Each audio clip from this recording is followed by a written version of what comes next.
C'est pas du tout parfait. Je fais juste esquisser. Esquissez-moi.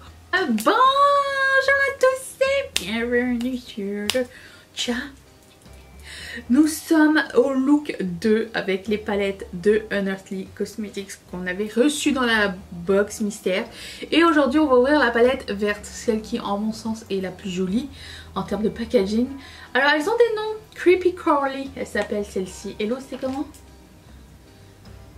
Thirst. D'accord. Ah. Donc ça, et ça ressemble à ceci. Ça ressemble à plein de promesses, ok. Alors on va appliquer. Je sais pas pourquoi j'hésite, hein, c'est la même chose depuis 10 ans. La base de Girl Long. J'aurais dû mettre une... Je devrais retourner dans... Quand est-ce que j'ai commencé? Parce que je marque tout dans la barre d'infos. Quand est-ce que je l'ai ouvert cette base? On arrive à la fin, je vous jure, on arrive à la fin. Je presse. Oh non. Poup. Voilà. Un jour, tous ensemble, nous allons passer de l'autre côté. Et ce jour sera un grand jour pour tous. Je vais prendre ce pinceau, toujours. Alors, les fards sont très bien restés, je dois vous dire. J'ai eu aucun problème. Sauf ce matin, étant donné que c'est les fards rouges, j'ai l'impression que c'est un petit peu comme sensible, mais pas irrité comme avant. J'avais les yeux irrités avec des fards rouges. Je sais pas ce qui a changé avec le temps. Parce que je sais pas si vous vous rappelez, mais avant, j'avais systématiquement les yeux irrités quand je mettais des fards rouges, bordeaux, violets, des pigments pressés, puisque ça c'est des pigments. J'avais les yeux gonflés le lendemain. Ça ne m'arrive plus. J'en suis contente. Mais bon, juste vous dire que j'ai été longtemps sensible et je sais pas ce qui a changé. Je vais prendre la couleur qui s'appelle Square. Celle-ci. J'ai l'idée de faire un graphic liner avec ce pinceau plus du tout précis. Il va falloir un jour que j'enlève de ma collection, mais j'y suis attachée. Et je vais faire un liner graphique comme ceci.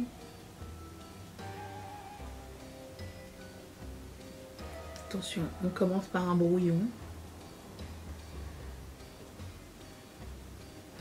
Je garde les yeux ouverts, je veux aller au-dessus de mon crease.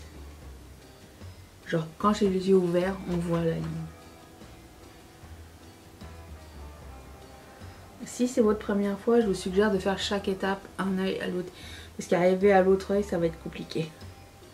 Regardez face à face, de loin et de près, c'est très important. Parce que on n'a pas les deux yeux de la même taille. Identique.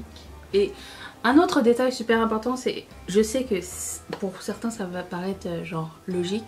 Pour moi, ça ne l'était pas, mais là où vous posez votre pinceau en premier, c'est là où il va y avoir plus de pigments. Donc, commencez pas ici si vous voulez qu'ici ce soit estompé. Moi, je fais souvent cette erreur. Si je veux que ce soit ici qu'il soit plus pigmenté, je mets mon pinceau ici et j'estompe par la suite. C'est pas du tout parfait. Je fais juste esquisser. Esquissez-moi. Ok, bon, ça suffit. Ensuite, je vais prendre... Qu'est-ce que je prends?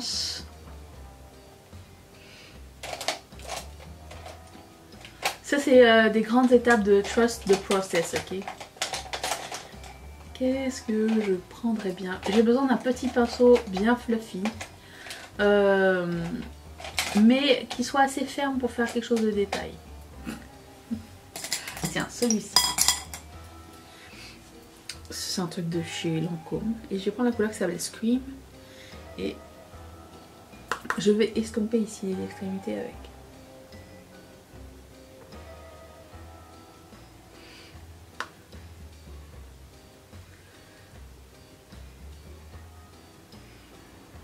On repassera avec le vert foncé à la fin. Et je vais prendre un même style de pinceau si j'en trouve un autre. Peut-être un petit peu plus gros. Ou alors ces pinceaux plats et fluffy font très très bien l'affaire. Et je prends la couleur qui s'appelle Toxine. Et là je me demande est-ce que ça va bien paraître ce truc ou il faut une base blanche dessus. C'est pas... Ça serait plus beau avec une base... Oh, quoique... C'est pas mal du tout. Ok. Avec une base blanche ça serait bien plus flashant mais... Écoutez, ça se travaille assez rapidement. Les trois couleurs sont parfaites ensemble. Encore une fois, très bon choix de la marque. Très bonne qualité. Je suis... Comment vous dire? En train de me dire que peut-être que je surveillerai bien la marque s'ils font des promos pour le Black Friday. Moi, ce qui se passe avec le Black Friday, c'est que quand je travaillais... vous vous rappelez, je travaillais pour une marque qui faisait des... je vais prendre la couleur Scream, qui faisait des bijoux artisanaux en dentelle recyclée, vintage. Et elle faisait jamais de promo. Et elle disait toujours que genre...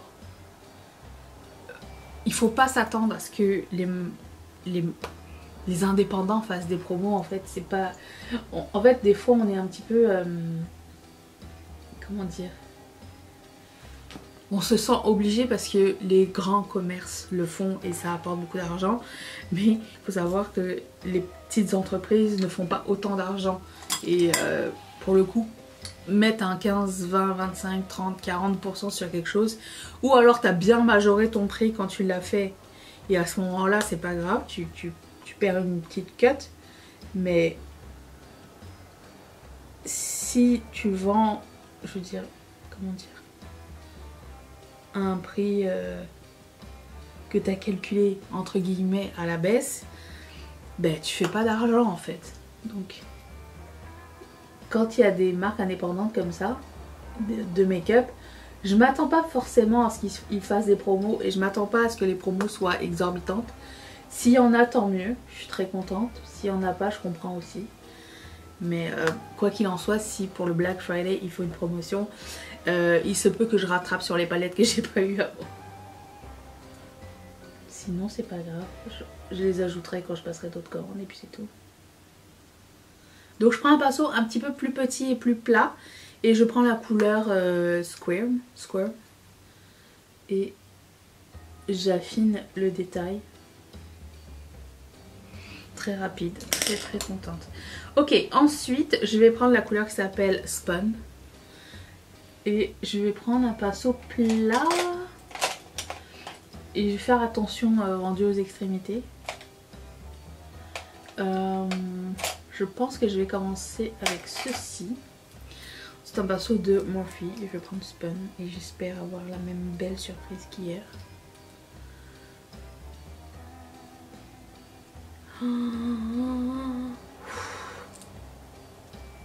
J'ai de la base de Guerlain qui traîne ici.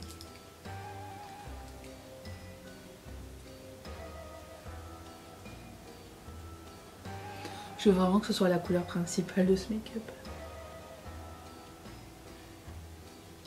Je vais aller jusqu'au bombé de mon œil et le reste je vais le faire avec un pinceau plus petit pour pas déborder.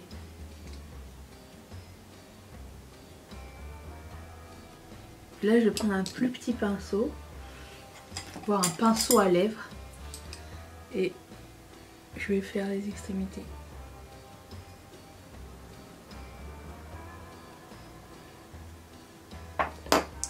Je reprends encore une fois le petit pinceau à détail avec la couleur Squirm et j'affine encore une fois les détails juste parce qu'il y avait un petit peu de Spun qui a débordé un petit peu, un tout petit peu, mais vraiment pas grand chose.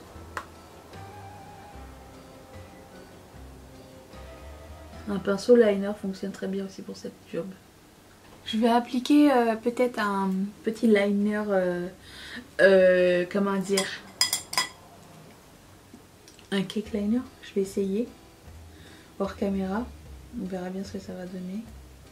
Je prends un pinceau avec rien du tout et j'estompe. Je veux pas que ce soit un truc défini ici. Bim, voilà.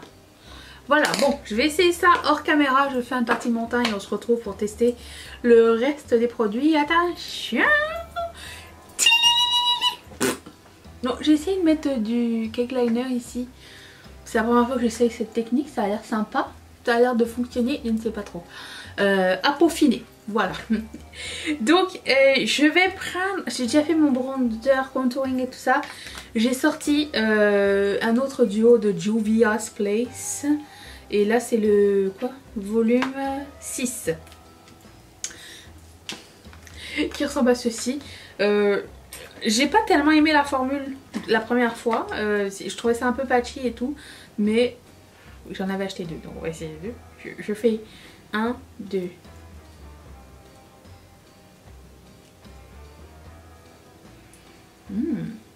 Un autre 1, 2. Ok, ok. Ça j'aime bien. Ça a l'air plus facile. C'était peut-être pas le bon pinceau que j'avais utilisé la première fois. Des fois ça peut être... Il est magnifique celui-ci aussi. Des fois ça peut être ça.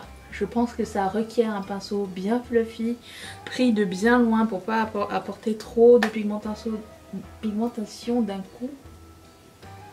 Ok. Love it. Ok, lui il est meilleur. J'ai une meilleure expérience avec celui-ci. Ok. Ensuite, comme highlighter, je prends la palette et là j'ai des doutes sur cette couleur qui doit être la couleur qui fit avec. Il n'y a pas de règle hein, mais je veux dire, j'y vais dans la logique du truc.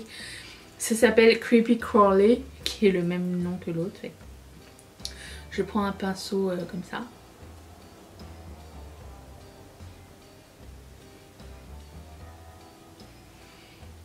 Ok, c'est moins pire que ce que je pensais. Je pensais que ça allait être vraiment jaune. C'est plus vert que jaune, ce qui ne me dérange pas. Je préfère le vert que le jaune sur mon visage.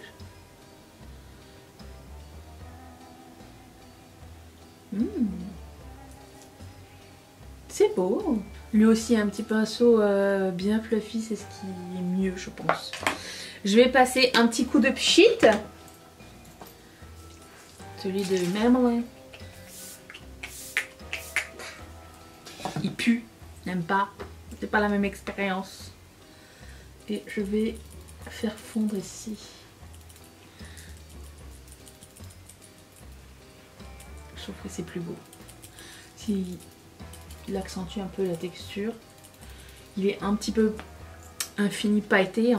Un peu, mais il n'y a pas des grosses paillettes. Mais je veux dire, c'est pas soft comme celui de Sigma ou Hourglass. Vous voyez un petit peu ce genre de style. Bref. Passons au rouge à lèvres vert forêt. Et croisons les doigts pour qu'il soit bien parce que au swatch il était patchy. Oui, si.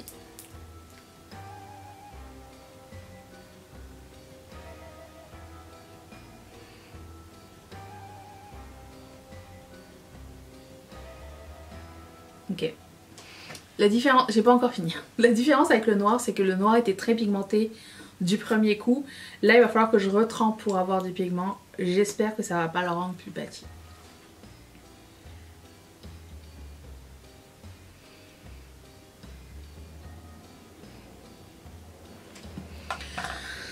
C'était du travail. Je trouve que la texture n'est pas la même que le noir. Le noir était un petit peu plus liquide. Celui-ci était un petit peu plus lourd sur les lèvres. La couleur est sublime. J'adore cette couleur là. Et c'est pas 100% facile à travailler. C'est pas si patchy que ça finalement. J'ai réussi à l'étager et il n'y a pas eu de problème. C'est juste... C'est pas pareil que le noir. Le noir, la formule était extraordinaire. Celui-ci, un petit peu moins. Et la couleur est extraordinaire. Voilà pour ce look et j'espère que ça vous a plu. Je vous retrouve demain pour une prochaine vidéo. Merci d'être resté avec moi.